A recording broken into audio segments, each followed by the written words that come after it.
Hey there dancing dolphins, I am Bexus. Welcome to my channel. Today I'm going to react to Binary's latest video where they tend to have a go at the dictionary and the dictionary's term for transgender.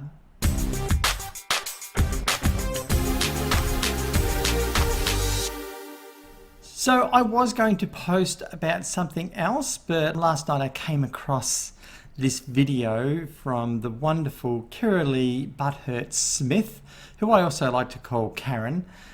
So Karen has reacted to the meaning of transgender in the Webster Dictionary, and she's a little bit butthurt about it. So I am going to put my take on it and take her to school, basically. So I am going to play this video, and I won't stop it too often, but I will stop here and there and react to it. My big part will be at the end once she's finally finished blubbering her crazy talk that she talks. Let's have a look, shall we? We all know you can't trust the media to tell the truth. We all know you can't rely on politicians to be truthful. And we all know we can't rely on you or trust you to be truthful and unbiased and intelligent. Now it seems you can't even trust the dictionary. The Merriam-Webster Dictionary has recently taken to redefining words according to a feelings-based ideology while denying biological facts. First of all, let me read to you their own definition of the word contradict. Oh, please do. It says, to assert the contrary of, take issue with, to imply the opposite or a denial of. And in this case I'm about to present, it proves they not only can define the word contradict, they practice it as well. Can they define the word stupid without putting your name in the dictionary? I think most people would agree, throughout all the ages and across every continent, with the definition of the term woman. Merriam-Webster put it this way. Webster? Woman. An adult female person. Yeah, okay, that's good. Yeah, okay. Now, that definition, though, is meaningless if we don't know what a female is. So let's flip over to the definition of female. It says, of relating to or being the sex that typically has the capacity to bear young or produce eggs. Fair enough? Yeah, and not all women can bear young or produce eggs. So what's your point, Karen? Science would add that a female produces female hormones, has a female reproductive system, and of course, a human female has XX chromosomes. And science will also say that not all women have a complete female reproductive system or can bear children or anything like that. And as for chromosomes, they're not 100% either, which I'll explain a bit later. Karen? It's the same for a man.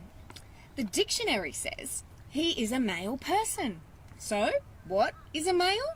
Well, according to the dictionary, it's an individual of the sex that typically is capable of producing small, usually motile gametes, such as sperm or spermatoza, which fertilise the eggs of a female. And again, not all male can produce sperm and fertilise a female. Exactly. They produce male hormones with a male reproductive system and XY chromosomes. But here's where the Merriam-Webster Dictionary gets it wrong. Oh no, I can't wait. Whatever will she say? They define a trans man, the new definition, as an actual man who was identified as female at birth. Oh no, really? What? Their definition of a trans woman is a woman who was identified as male at birth. That sounds about right. That is ridiculous. You're ridiculous. And a massive insult to our intelligence. You don't have any intelligence, sorry. One definition relies on scientific reality, male-female. The other on a radical ideology. And they contradict each other. Radical, dude. A trans woman is a male person and can never be a female.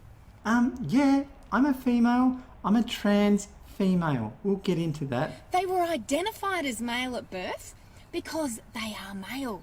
A contradictory definition in a dictionary doesn't change the facts. Fact is, I'd believe a dictionary over you any day, Karen Butthurt. A trans woman is a biological male who will never have the capacity to produce female hormones. They do have a male reproductive system and they will always have XY chromosomes. They were identified at birth as male because they are male. I was identified as male at birth because, yes, I was male at birth, and now I have transitioned, meaning I'm transgender. Is it really that hard to work out? Really, Karen Butthurt? And vice versa for trans men.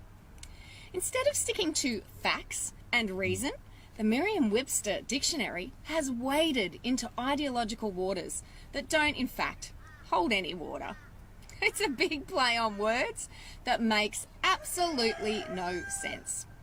It might appease the activists, but it insults anyone with even half a brain. Well, it insults you, obviously, and you only have 1/8 of a brain, obviously. Okay, so I'm sorry that you had to actually listen to her in her whiny voice that she has. She's so funny. Now let's have a look at some of the things that she mentioned. Starting off with the dictionary term for transgender. Let me just put my glasses on. Denoting or relating to a person whose sense of personal identity and gender does not correspond with their birth sex. Notice the word adjective. That's what it is. It's a describing word. So a trans woman is short for transgender woman. Okay?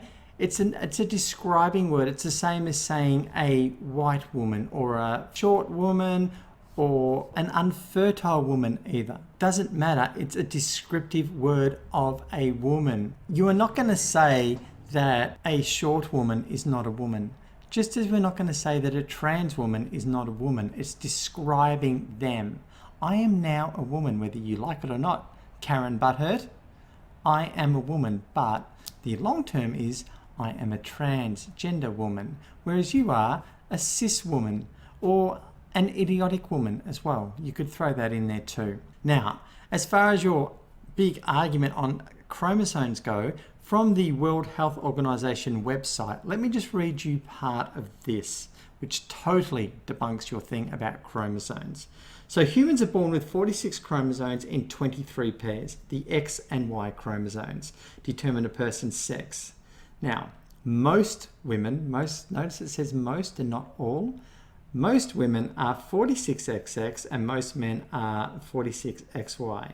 Research suggests, however, that in a few births per 1,000, okay, so that's a few births per 1,000 when there's something like over 7 billion people on the planet.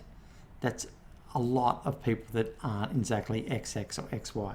So a few births per 1,000, some individuals will be born with a single sex chromosome, so 45X or 45Y, and some with 3 or more sex chromosomes, 47XXX, 47XYY, or 47XXY, etc. In addition, some males are born with 46XX due to translocation of a tiny section of the sex determining region of the Y chromosome. Some females are also born with 46XY due to mutations in the Y chromosome. Clearly, there are not only females who are XX and males who are XY, but rather there is a range of chromosome complements, hormone balances, and phenotypic variations that determine sex. So your argument against chromosomes is null and void. And as for hormones, well, I get my hormone levels checked and my estrogen would most likely be above your estrogen level. And last time I had my bloods checked, my testosterone level was undetectable. So yes, our bodies can't reproduce male or female hormones if we're transgender, but we can take medication to correct the mistake at birth, and that is what we do. So I have more estrogen in my body than the average cis woman, and I have less testosterone in my body than the average cis woman. And the reverse applies for everything I've said when it comes to trans men as well. Most trans men have a higher testosterone level than the average cis male. So again, I'm sorry that you had to listen through Karen Butthurt's dribble, but I just had to react to her stupidity and her bias, basically. So thank you for watching. Please, if you like this video, give it a thumbs up. Leave a comment below if you like. Also, if you want to get notified to whenever I post something new, just hit the little bell icon as well. And as for you, Kirralie, or should I say Karen Butthurt, Bexus out.